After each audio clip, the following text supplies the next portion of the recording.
İstəyərdim keçək ilk sualımıza Sevda müəllimə. Laçın şəhərinin işğaldan azad edildiyi gün sizdə hansı hisslər yandı və bu xəbəri ilk dəfə necə eşitdiniz? Ümumiyyətlə, müharibə başlanan vaxtdan hər gün bizim diqqətimiz hamısı cəbhəyə yönəlmişdi və hər dəfə yeni xəbərlər gözləyirdik. Uzun illər gözlədiyimiz anları nəhayət ki, yaşamağın zamanı çatmışdı, bunu gözləyirdik. Və müharibənin birinci mərhələsi bitəndə biraz sanki ürəyimdə bir qırıqlıq kimi qalmışdı ki, bəs Laçın, yəni şübhə deyildi bu, çünki mən əmin idim, bilirdim ki, cənab prezidentin başçılığı ilə bu əməliyyat sona qədər bitəcək və mənim vətənim azad olacaq, amma yenə də özümdə bu sual yaranırdı, bəs Laçın. Nəhayət 1 dekabr Laçın azad olunduğu gün bu sözlə ifadə ediləcək bir his deyil. Sevda müəllim, siz biraz əvvəl də qeyd elədiniz ki, uzun illər Laçın həsrətini çəkmişsiniz. Bəs ümumiyyətlə uzun illər Laçından uzaqda olduğunuz vaxtlarda bir Laçın sakini kimi sizlər nələr dəyişdi? Çox güman ki, yəqin ki, işğaldan azad olunan sonra ora getmişsiniz. Bəs orada nəyin həsrətini çəkirdiniz? Laçın azad olunandan sonra təbii ki, mən öz doğulduğum kəndə, dağılmış evimizə getmək istəyirdim. Biraz, yəni bir müddət mina təhlükəsi, hələ ki tam getmək olmazdı, təhlükə var idi deyənə gedə bilmirdik. O müddətdə də mən böyük belə o həsrət, illərin həsrəti sanki daha çox dolub daşmışdı və məni vətən çağırır, o hisslə özümə yer tapa bilmirdim. İlk dəfə gedəndə Laçına şəhər bir başqa təsir elədi mənə. Amma kəndimizə gedəndə birinci məktəbimizin yol elədi ki, bizim kəndə gedən yol, mən məktəbin yanından keçməli idim. Oxuduğum məktəbin yanına geçməli idim. Deyir, o belə bir misal var. Deyir ki, oxuduğum məktəb mənə çox uzaq, amma işlədiyim məktəb necə yaxındır. Bu hissi mən orada, bax, bu deyimi mən orada yaşadım. Təəssüf ki, məktəbdən heç nə yox idi, heç nə, heç bir daş da yox idi. Bəli, heç bir daş da yox idi. Çox belə qəribə oldum. Axı, mən bayaq fikrimi bildirdim ki, mən elə gəlirdi ki, mən Laçına gedəndə uşaqlıq illərimə dönəcəm, o illər geri dönəcək, o illər qalacaq. Sanki elə bilirdim ki, o illəri yenidən yaşayacağım.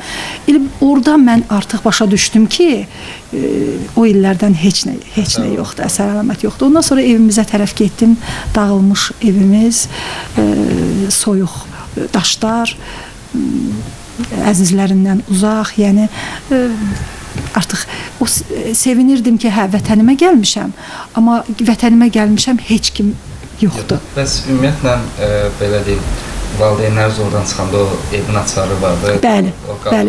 Bəli, mən sizə qeyd edeyim ki, deməli, bizdə evimiz 2 mərtəbəli idi. O vaxtda da cəmaat arasında belə deyim olurdu da, üst ev, alt evdə, yəni birinci mərtəbə, ikinci mərtəbə ifadəsi.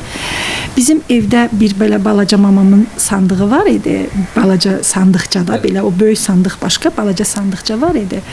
Adətən elə sandıqcalarda xanımlar qızıllarını saxlayarlar, zinət əşyalarını saxlayarlar.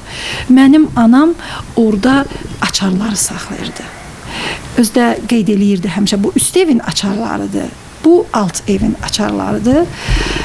Amma biz ora gedəndə nə üst evin qapısı yox idi, nə aşağı evin qapısı yox idi, hamısı ermənilər tərəfindən dağıdılmışdı. Sevda müəllimə, bəs bir tarix müəllimi olaraq uzun illərdir pedaqoji fəaliyyətlə məşğulsunuz. Bir tarix müəllimi olaraq sizin fikrinizdə Laçın işğal dövrü və azad olunması Azərbaycan müasir tarixində nələr dəyişdi? Hansı yeri tutur? Deməli, biz həmişə bu torpaqlarımızın işğalında olan dönəmdə məktəbdə biz bilirsiniz ki, müxtəlif tədbirlər keçirilir. Bu tədbirlər silsiləsində də təbii ki, torpaqların işğal günlərinə xüsusi yer verilirdi. Bugün də belədir. Amma bugün biraz daha format dəyişib. İşğal dönəmində anım günlərini keçirdəndə yəni o işğal günləri, bizim yaşadığımız faciələr, biz onları təbii ki, unutmuruq, unuda bilmərik, buna bizim haqqımız yoxdur. Amma o günləri qeyd edəndə bir başqa qeyd edirdik. Məğlub ölkə kimi, məğlub insanlar kimi, şəxsən mən vətəni işğal olunmuş bir insan, həm də bir tarix müəllimi kimi bir növ elə bil ki, şagirdlər qarşısında xəcalətli idim, özümü xəcalətli hesab edirdim. Hətta evdə də bəzən mən valideynlərimlə söhbət edəndə də mən dəfələrlə olub ki, bu ifadəni vurğulamışam ki, mənim əgər yaşım 10 yox, mən 10 yaşında çıxmışam Laçından. Mənim yaşım 10 yox, mənim yaşım 20-25 olsaydı, mən heç vaxt Laçından gəlməzdim. Baxmayaraq ki, xanımam və s. Amma mən heç vaxt çıxmazdım vətənimdən. Mən həmişə o ifadəni səsləndirirdim. Çünki vətəndən uzaqda olmaq çox çətindir və bunu bir müəllim kimi şagirdə danışmaq ki, Laçın rayonu işğal olundu, eləcə də digər rayonlarımız çox ağırdır. Bu hissi yaşamaq çox ağırdır və onu şagirdə necə öyrədəsən ki, həm itirmişik bu faciə, amma həm də şagirdə bir motivasiya eləyəsən, şagirdi bir gələcəyə doğru elə yönəldəsən ki, o uşaqlar böyüyəndə bu torpaqları azad edə bilsinlər. Amma çox şükür ki, biz bunu bacarmışıq. Bu tək mənim yox, bütün respublikada fəaliyyət göstərən bütün məktəblərdə müəllimlər, mən deyərdim ki, bax o torpaq uğrunda canından keçən oğulların formalaşmasında, onların vətənpərvər ruhda yetişməsində müəllimlərin böyük rolu var idi. Və Laçın bizim üçün nə deməkdir? Laçın təbii ki, bütün Azərbaycan gözəldir. Azərbaycanı mən bölgələrə bölmürəm. Azərbaycan bir bütövdür. Azərbaycan gözəldir. Amma Azərbaycanın elə bölgələri var ki, onlar xüsusi əhəmiyyətlidir bizim üçün. Bax, onlardan biri də Laçındır. Laçın bizim üçün düşmən çəpəridir. Yəni, Laçının azadlıqda olması, Laçının bizim torpağımız olması bizim gələcəyimiz üçün siyasi baxımdan, eləcə də hərbi baxımdan çox önəmlidir. Bu baxımdan Laçın azadlığı mütləq idi və şükürlər olsun ki, biz buna nail olduq. Sevdam hanım, işğal dövründə qeyd elədiyiniz kimi Laçının strateji əhəmiyyəti çox önəmlidir. Bəs onun azad olması bölgənin təhlükəsizliyinə sizə necə təsir edir? Bəli. Laçın elə bir yerdə yerləşir ki, bura illərlə ermənilər koridor deyiblər də, Laçın dəhliz, yəni onlar Laçın koridoru deyiblər. Yəni bu elə bir yerdə yerləşir ki, Laçın rayonu ermənilərlə bu İrəvanda qeyd edeyim ki, bizim torpağımızdır təbii ki. Qərbi Azərbaycandır. Bəli, mən ümid edirəm, inanıram ki, nə vaxtsa biz o torpağa da yenidən qovuşacağıq. Deməli, Ermənistanda, yəni Qərbi Azərbaycanda, çünki bir daha vurğuluyuram, onların yaşadığı torpaqlar bizim tarixi torpaqlarımızdır. Yaşayan ermənilər sonradan öz vasitəçilərinin əli ilə işğal eləyib, müxtəlif tarix, müxtəlif dönəmlərdə götürüb özününkiləşdirdikləri Azərbaycan torpaqlarındakı yaşayırdılar, bu Xankəndidir və s. ərazilərə gediş-gəliş üçün onlar Laçından istifadə edirdilər. Və Laçın onlar üçün böyük əhəmiyyətə malik idi.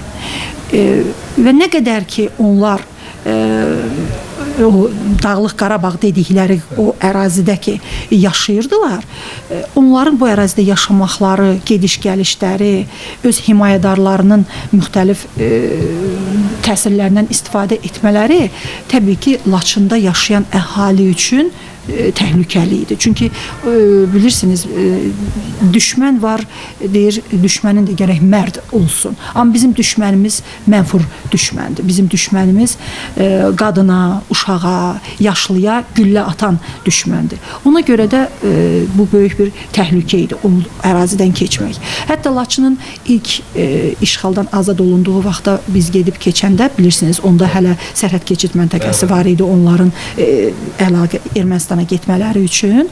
Orada da bizim də postumuz var idi. Ermənilərin də postları var idi. Ondan bəli, ondan əvvəlki dönəmdə də hələ o postlar var idi. Məsələn, şəxsən mən özüm onların o postlarının yanından keçəndə qorxu demirəm. Mən heç vaxt o qorxunu hiss eləməmişəm. Hətta müharibə dövründə də mən bir neçə dəfə cəbhə xəttinə müəyyən o icazə verilən hissələrinə qədər getmişəm. Yəni o qorxu demirəm. Amma oradan keçəndə qəribə belə bir hisslər yaşayırdım ki, bunlar sanki bizim yanımızdadılarmış kimi, yəni belə bir his və biraz adam fikirləşir ki, bəli, o əlində silahla dayanan erməni əskəri hər an o silahı bizim millətimizə qarşı tuşuda bilər, yönəldə bilər. Bax, bu baxımdan böyük bir təhlükə idi. Şükürlər olsun ki, bugün artıq bu təhlükələri biz görmürük və bundan sonra da görməyəcəyik. Çünki bizim inandığımız, güvəndiyimiz Ali Baş Komandanımız və onun komandanlığında olan rəşadətli ordumuz var. Dəfələrlə Laçın şəhərində olmuşsunuz, oraya səfərdə eləmişsiniz. Ümumiyyətlə bildiyiniz kimi bir çox işğaldan azad olmuş ərazilərimizdə bərpa quruculuq işləri gedir. Bunlardan biri də Laçın şəhəri. Siz orada olduğunuz zaman o bərpa quruculuq işlərlə yəqin ki, tanış olmuşsunuz. Necə qiymətləndirirsiniz, orada perspektivləri necə görürsünüz? Mən birinci dəfə Laçına gedəndə hələ tam olaraq şəhər quruculuq işləri hər yerdə aparılmamışdı, başlamamışdılar. Müəyyən evlər bərpa olunmuşdu, müəyyən dövlət əhəmiyyətli binalar vardı ki, bunlar təmir olunmuşdu. Sonra ikinci gedişimdə, sonra üçüncü gedişimdə, hər gedişimdə Laçın biraz daha çox dəyişir, Laçın biraz daha çox sakinlərini qəbul eləyir, yaşayanların sayı artır, bərpa olunan evlərin sayı artır və bunlar onu sübut eləyir ki, Azərbaycan dövləti qısa bir müddətdə böyük işlərə imza atmağı bacardı. İndi mənim bu sonuncu dəfə Laçına gedişimdə artıq demək olar ki, çox hissəsini təmin olunmuş gördüm. Bu gələcək üçün nəyi vəd eləyir? Çox keçmədən Laçın şəhəri daha çox insanların yaşadığı, daha çox turistlərin maraq göstərib, gəlib dincələcəyi və təkcə Azərbaycanın deyil, həmçinin qonşu ölkələrin, dünyada yaşayan insanların maraq göstərəcəyi bir şəhər olacaq. Sevdan Hanım, bəs uşaqlıq xatirələrinizlə istəyərdim söz açaq. Laçında oldu, 10 il yaşamışsınız, Laçın şəhərində ondan sonra məcbur gəlmişsiniz. Ümumiyyətlə, uşaqlıq xatirələrinizdə ən çox yadda qalan Laçınla bağlı nə olur və həmin xatirələriniz siz üçün nə ifadə edir? Deməli, mən